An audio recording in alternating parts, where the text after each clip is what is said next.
Johnny. Kako smo te najavili? Čekaj da te kod tvojeg portreta, molim te, propitamo par stvari.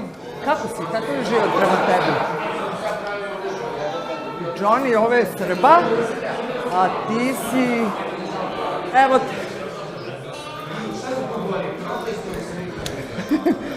A? Johnny, kada je to bilo? Ne sećaš se? Ne sećam se. E, reci ti meni, kako da čovjek sa stilom vrati bivše ljubavi stvari? Da se, oprosti, molim te, da se vrati bivše ljubavi stvari. A ne, vidi,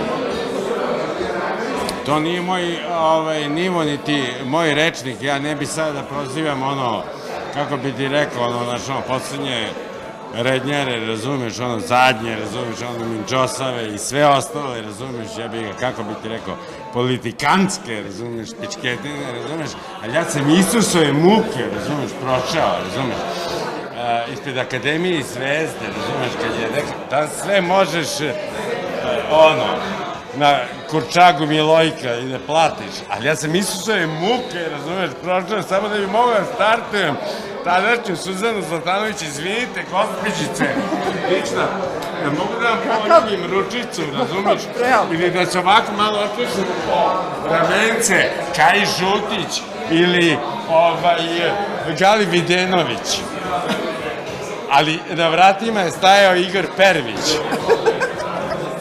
Izvinite, devojčice, smešna ste.